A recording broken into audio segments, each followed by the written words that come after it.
Yo, have you heard of LinkedIn Learning? If you haven't, LinkedIn Learning is an American massive open online course provider. It provides video courses taught by industry experts in a variety of subjects. Now, why am I sharing this? I'm sharing this because Living Corporate is in partnership with LinkedIn Learning to provide diversity, equity, and inclusion courses. Listen, if you're trying to be a better ally, you want to understand better diversity, equity, inclusion strategies, or you just want to learn how to be a better leader, you got to check out the courses on LinkedIn Learning. So check it out. You can do it one of two ways. You can click the link in the show notes, or you go to LinkedIn Learning and you search Living Corporate. Again, link in the show notes, or go to LinkedIn Learning and search Living Corporate. I'll see you over there. Hey everybody, welcome to the break room. We are super glad that y'all are back for season 2.0. What do we call it? 2B. 2B. You see that? 2B, get it? We are so glad that y'all are back. As per usual, we're going to run the horn and introduce ourselves. I'm Dr. Brian Dixon. I'm a child psychiatrist. I also work with adults and families and all that good stuff in Texas, where I help families reintegrate mental health into their modern lifestyle. So I'll kick it over to Dr. Nikki. Hello, I'm Dr. Nikki. I am a licensed psychologist and PsyPAC credentialed therapist in Texas, and I work with Black women and couples on their relational and sexual well-being. And I'm also a racial equity consultant and trainer. And lastly, I'm going to kick it over to the great Dr. Jide Bamishigbin. That's right. Thank you. That was so nice. I'm Dr. Jide Bamishigbin. I'm a health psychologist and I work in health equity.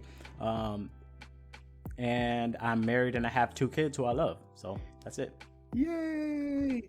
And as two adorable kids. One of them just had a birthday not too long ago. It's true. Yeah. And so, as always, the break room is a place where you can come and discuss being Black and mental health for Black folks at work, y'all, because we working our asses off lately. And so, per usual, we always start off the top of the hour with the tea, because there's always good stuff to talk about. And then we'll jump into some kind of awesome topic. And then we always end with the last nerve, because you know how that goes. So, because there's always something getting on our last nerve, our collective last nerve. So, yeah. So with that, I think I'm going to kick it over to Dr. Jide. Who has the tea? I don't even remember today. So it's me. I'll do the tea. Okay. So, and I think I'll probably do the last nerve too. We'll see. We'll get to that. But I have the tea for today. So, and this really, really matters. Okay. It was announced that Kendrick Lamar will be dropping his album on May 13th. Ooh, that's important. He dropped his last album in 2016, y'all. Dang. Damn came out in 2016. It's been 6 years and we've been waiting. And he's won an award as a poet. What? Pulitzer Prize. I was like, it's not Nobel. They don't do that. Yep. Which one is it? He won the Pulitzer Prize. Yeah, so awesome.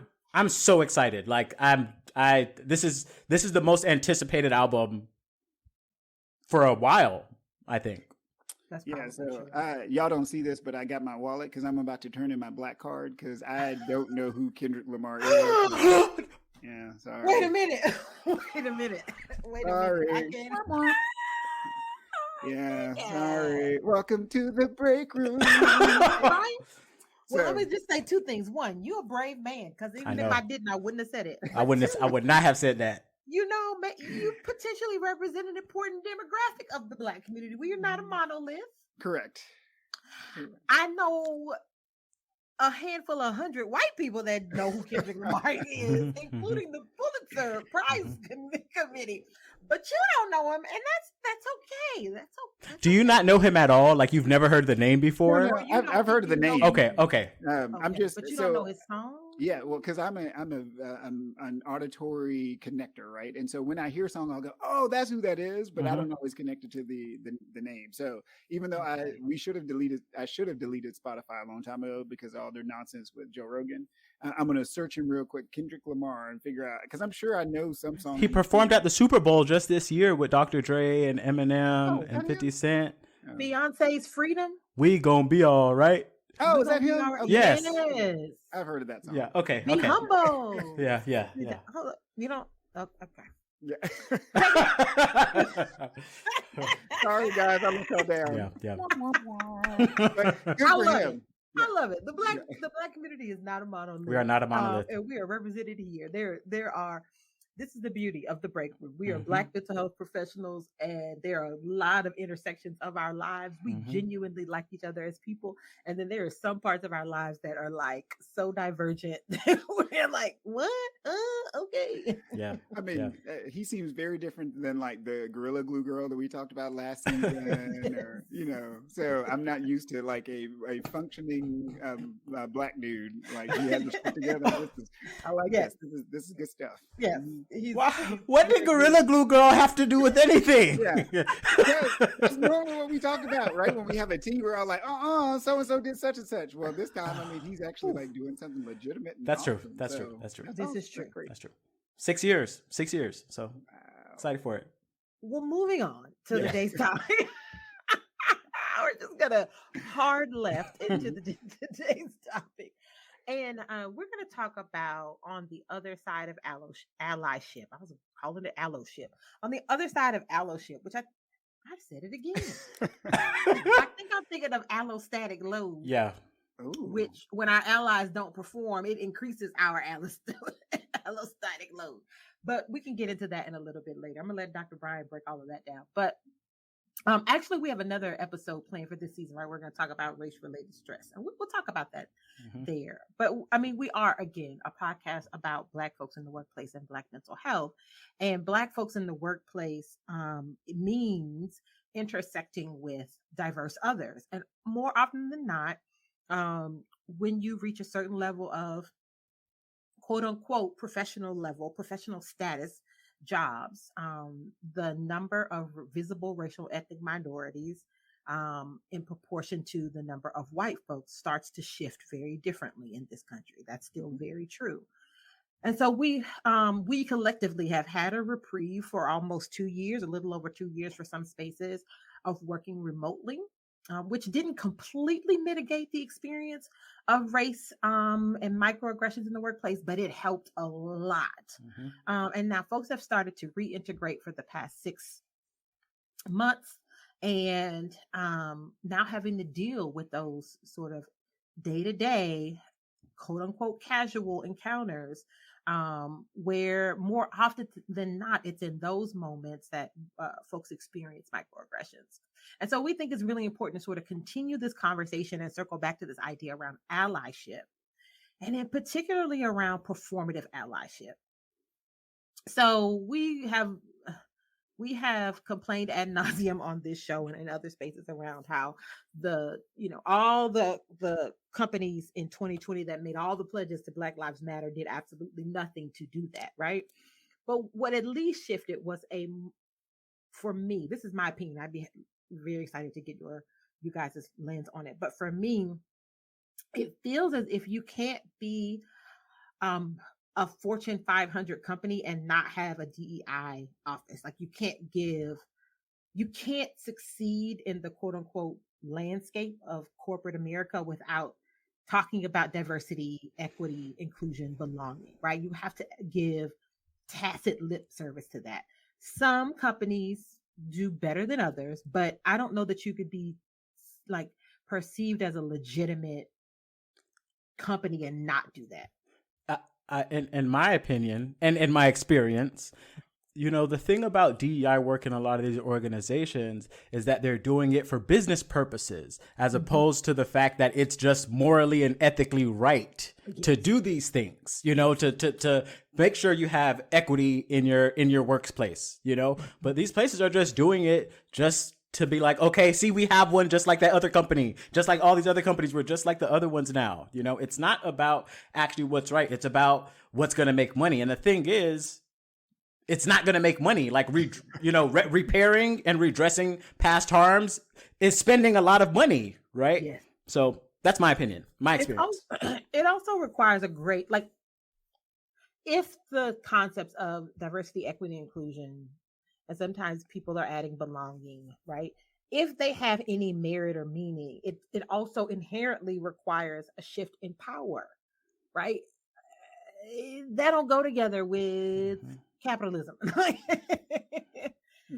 So I do think it's performative to a great degree. Well, because so Dr. Nikki, to your point, and I can't remember the term. Is it zero sum game? Like there's a finite amount of something, and so yes, if you're going to bring in somebody else to be a part of that culture, and you want them to really take a hold of something and take ownership of something, then somebody else has to give up a slice of their pie. Like because otherwise for lack of a better term, it has to be a true investment. So if these companies aren't willing to truly invest, then it's all lip service and it's not going to go anywhere. Now, on the other hand, and I don't know how this works, but I'm a big fan of people just trying. Even if they get it just completely wrong, at least they tried. At least that's kind of how I've always seen it. But I don't know. Like, are y'all? I disagree. I disagree, which is what brings me to today's topic. So let's get into it. I wholeheartely disagree. Okay, well, we want to talk about this other side of allyship, right?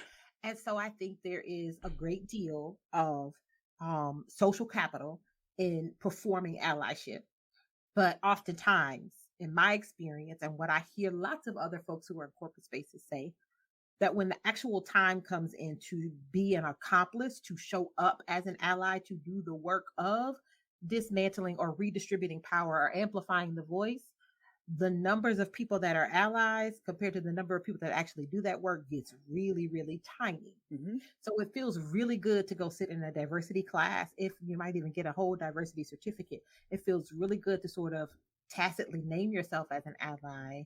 And even have all of the right sort of language, but when the time comes to actually do something in support of or protect a colleague of a marginalized perspective in a certain space, or offer up the recommendation for, right? What do they call that? What is it called?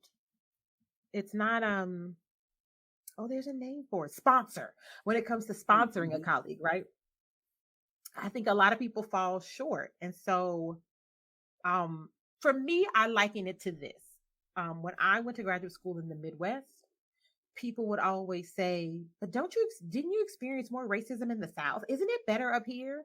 And I would be like, absolutely not. Hell no. In the South, they're going to call you to your face and you know it. You know where to go and where not to go. You know where you're welcome and where you're not.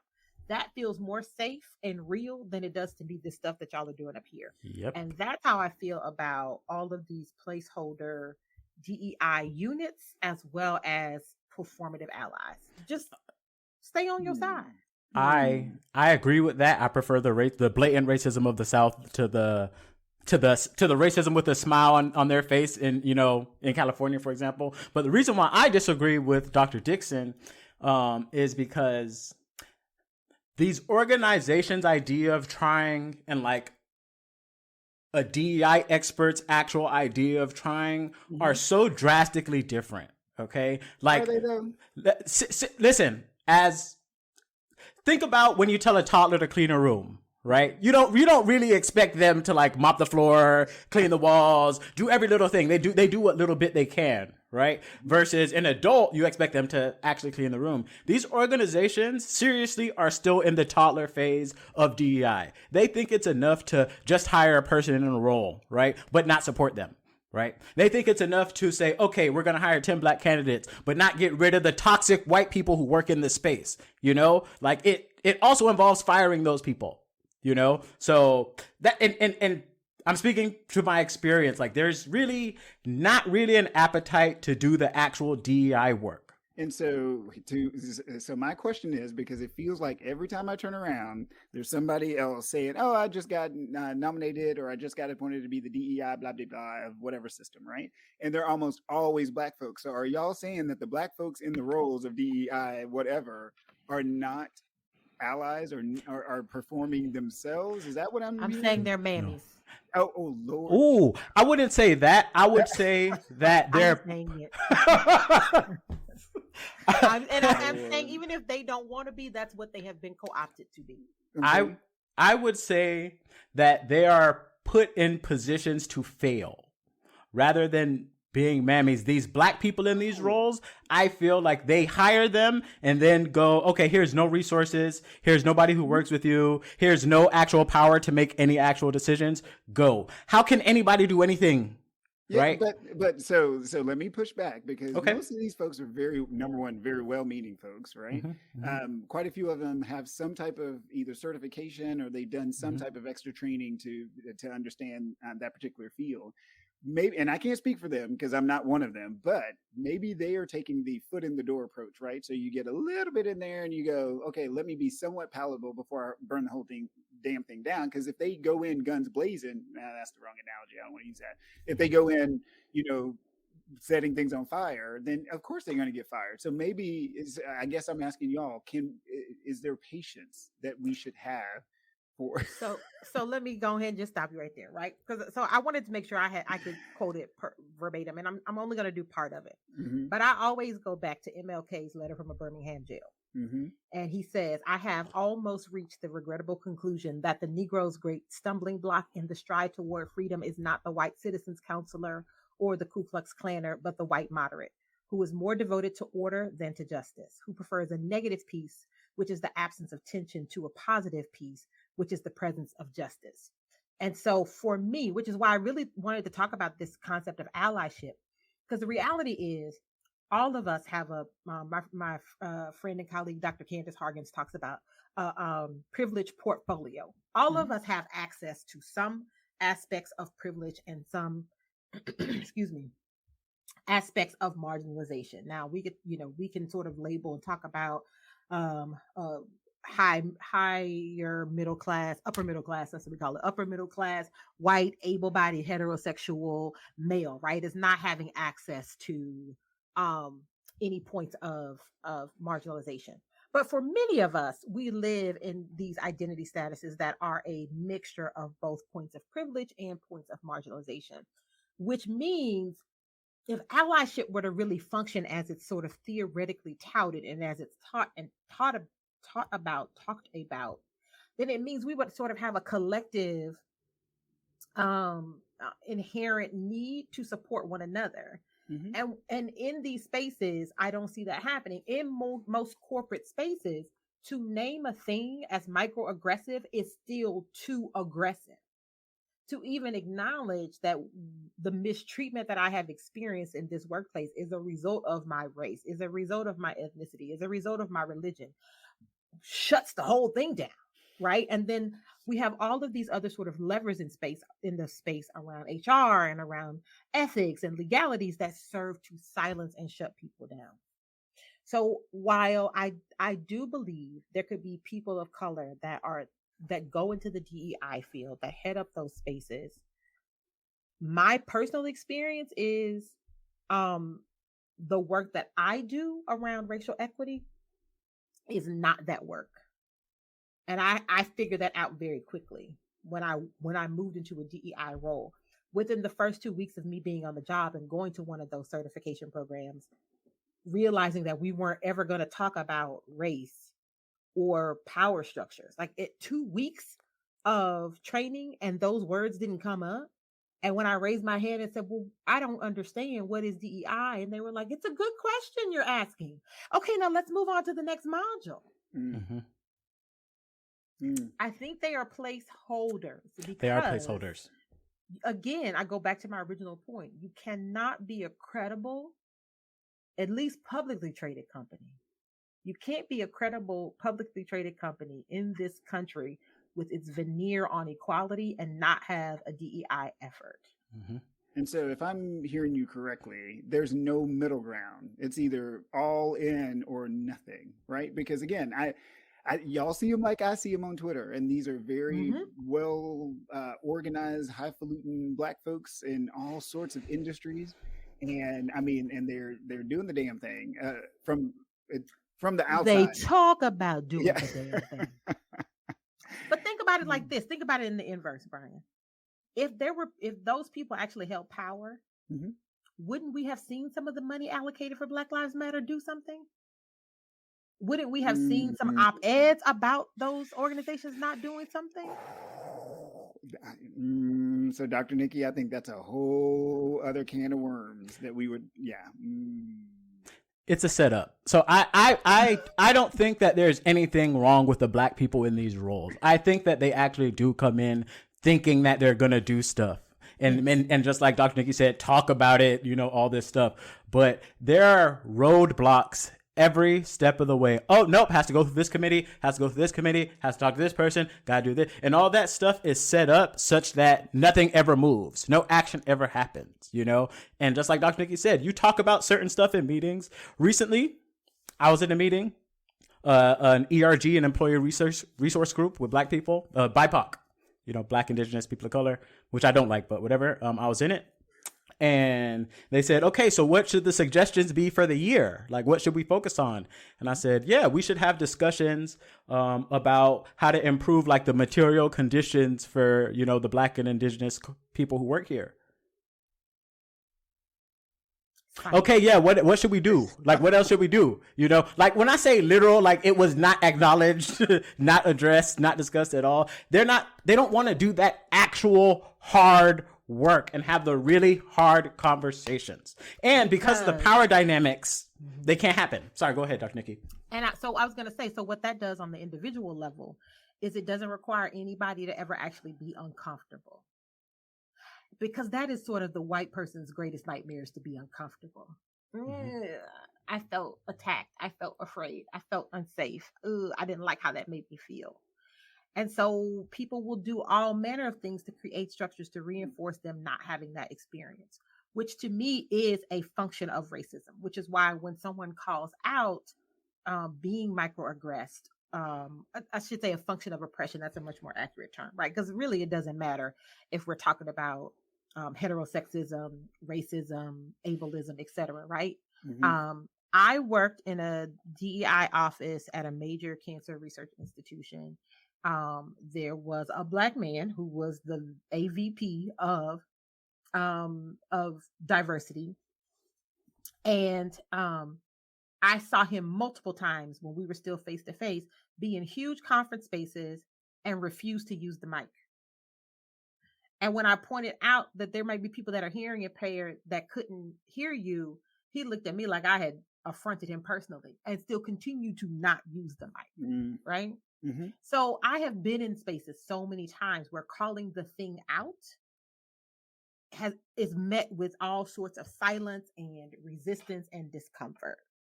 And so my issue that I always push back on is like, what does it take to actually shift and create ways for there to be a sense of psychological safety, ways to be seen as affirmed and validated in the workspace if you can't name the harm that is done to you when it happens on any level, right? And that there are no degrees around that, right? Like the response to saying, oh, that joke was kind of racist, to somebody actually targeting someone about race is seen and reacted to in the same way.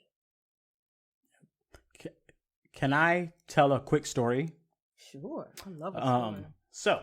And this is what happens to people in DEI positions, okay? So, Nicholas Creary, okay, is a man, he's a professor who got hired at Moravian University, okay, in Pennsylvania to be a diversity officer, okay? That is his job, all right? So, he says that he shared minority faculty retention data that he got from the university's Office of Institutional Research and shared it with colleagues because it showed that non-white employees were leaving the school at an alarming rate, okay? This man got fired and they cut off his email access same day, okay? And they said, oh, you shared data outside the scope of your role, shared unauthorized data. And this is like publicly available data, And he says that they brought him in and told him, oh, you're going to get tenure in a year. No problem. You're good to go. When he went up, they were like, oh, well, who said that? Well, we're not doing that. It's a setup. And this happens all the time in these positions. Let me answer one other thing, or address one other thing, Brian. You said, is it all or nothing, right? Does it have, is there no such thing as go slow? I'm paraphrasing, but my reaction to that is, the deleterious impacts on Black folks in particular, physiologically and psychologically, are beyond the pleasantries of not going full throttle, right? So for me, that very question presupposes the comfort and power of a white supremacist framework over the health and well-being of Black folks. And so for me, it is urgent. For me, it does require immediate redress. Now, I get it, like systematically, institutionally, just practically, you can't address it all at one time. But I think what needs to happen that does not happen is that there are actual standards that are established and that folks are required to meet, and that there are consequences when they don't meet those statuses that are supported by upper leadership and that have real teeth when they occur. Otherwise, what is we doing? Like, and oftentimes, this is another point, not to pick on you, Brian, but we just disagree. We're talking oftentimes about organizations, hundreds of $millions, billions of dollars made a year. They can make these changes in a snap. Why go slow? The CEO could give his yearly salary and make all the changes he wants and hire as many Black people and Latino people into a position as he wants, right? On the next day. Okay? They don't want to. That's why they'd rather go through a long hiring process, make you go through all these steps. Set up. But the white moderate who is more devoted to order than to justice, who prefers a negative peace, which is the absence of tension, to a positive peace, which is the presence of justice. And so just to be, again, and I'm enjoying this conversation because I do feel a little bit different, but so, and there's no, it feels very black or white. There is no offset, right? So let's say for instance, these DEI folks, I mean, these are 6-figure jobs, right? And again, most of these folks seem very well-meaning from what I've seen. They get into the 6-figure job. If they take that 6-figure money and they go and do NAACP work, if they do other racial justice work outside of that institution that is still benefiting someone, if I'm hearing y'all correctly, that does not offset their primary responsibility, even if they're doing all this other stuff. Because again, how would it? Yeah. Do your job. Yeah. So if your job was to create inclusion and belonging in the workplace. And there is a whole constituency of folks in the workplace that do not feel included and belong, or like they belong. Are you doing your job? Well, so therein lies my last question, which is, do you set yourself on fire to keep everybody else warm? So in other words, are we expecting these DEI folks to go in and self-immolate, literally set themselves on fire, and then for what? And so I think the ones that do are the ones that are really doing the work, and it is unfair to them. I think they put themselves at peril, and I think there's a whole lot of them that are collecting a check and telling themselves they're doing good work because they have the title. And on that, I stand firm. You can meet me at Twitter. Yeah. And I think oftentimes this is just one thing for me. If anybody hires me to do consulting and they ask me, what should we do? What should we do? Like, particularly, because they might have different issues, right? So if we're talking about race and the company asks me, what should we do? I'm going to say, we should have equity. So there are about 13% of this country is Black. Okay. Build up your workforce to be 13% Black at all levels, from the temp workers up to leadership. That's if you really want to do it, there you go. I'll give you that for free. You don't even got to pay my consulting fee. There you go. You have that. For free. And then that changes the dynamic around this whole concept of allyship. The only reason why allyship becomes so critical is because Black folks are always outnumbered. When you get to certain levels, regardless of the industry, you're outnumbered. If you don't have folks on your side that are watching your back, looking out for you, helping you out, I don't know how you maneuver. Mm-hmm. There has to be a critical mass. It has to be a critical mass. And they're legit white allies. Mm-hmm. We know that. John Brown. Listen, if you ain't on John Brown's studies, he is the gold standard. He is the golden standard. He is the gold standard, right? But what I'm saying is there is a large proportion of folks in the middle, who occupy space and call themselves one thing but don't do the work of the other. And as a person who's been in professional settings, let me say the greatest peace I've ever known is working for myself. Mm-hmm. I didn't realize how much mental distress it was for me just being in white spaces. So that tells me a whole lot about the mental health and well-being of Black folks in mixed spaces / predominantly white spaces. And when I do work with organizations, when I come in there and start talking about Black people this and Black mental wellness that, people are always like, woo, Dr. Nikki said it. And I'm not saying anything radical. I'm just talking real regular. But that lets me know that there's a sense of freedom that I have to speak about their lived everyday experience that they don't have, which means they're not people that are there showing up to have their back. Mm-hmm. I love it. Oh man. So yes. So let me say this one thing. Uh-huh. Don't fix your lips to call yourself an ally if you're not willing to be uncomfortable.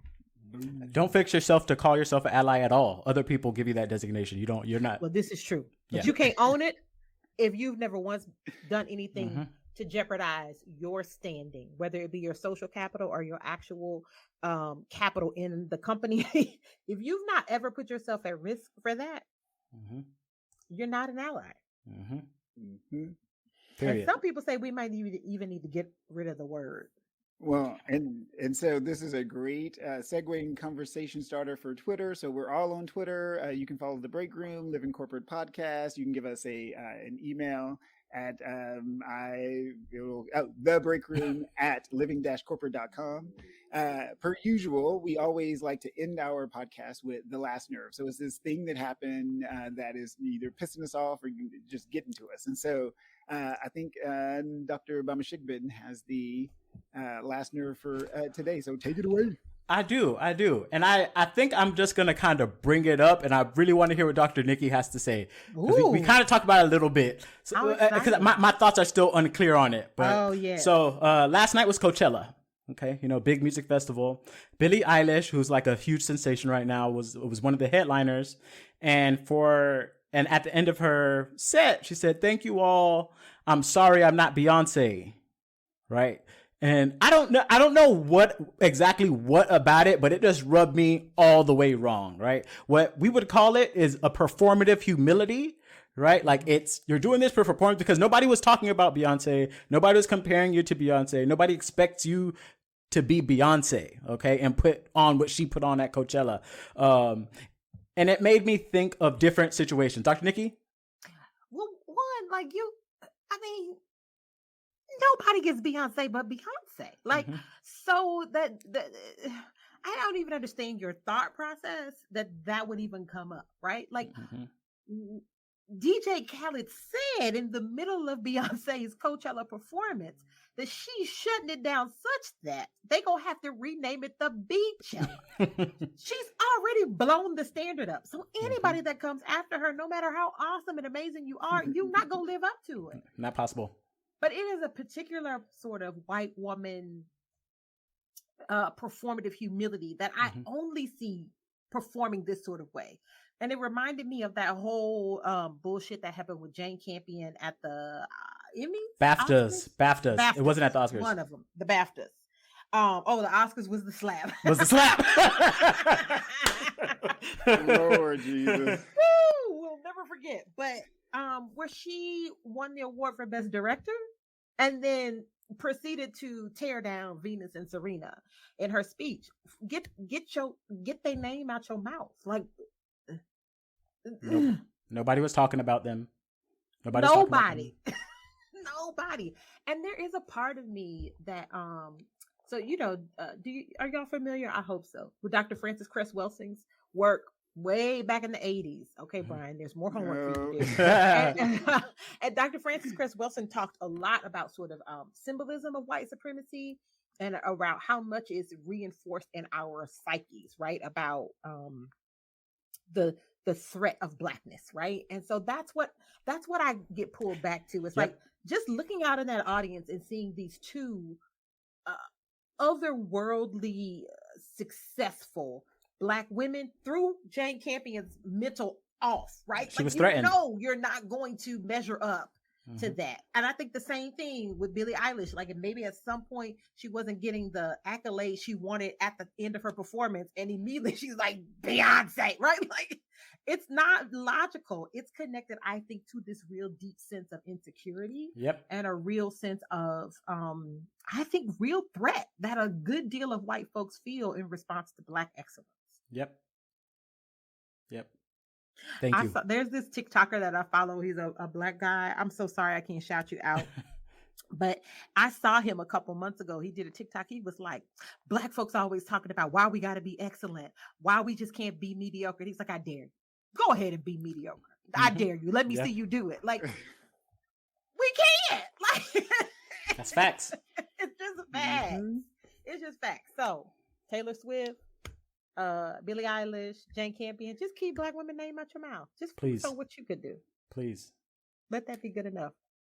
And if you got something to say about what Dr. Nikki and Dr. Bamishigbin just said, we want to hear about it, because that's how we have those difficult conversations here in the break room. We want to be all inclusive. So we can move forward, y'all, because there's a lot of hurt and a lot of things that we got to get done, got to get some shit done. So thank y'all for joining us on this podcast. Make sure to subscribe wherever you get your favorite podcast. That's right. And go ahead and rate us those 5 stars when you subscribe. Okay. Oh, and so we will see you the next time. Thanks. Peace. Bye.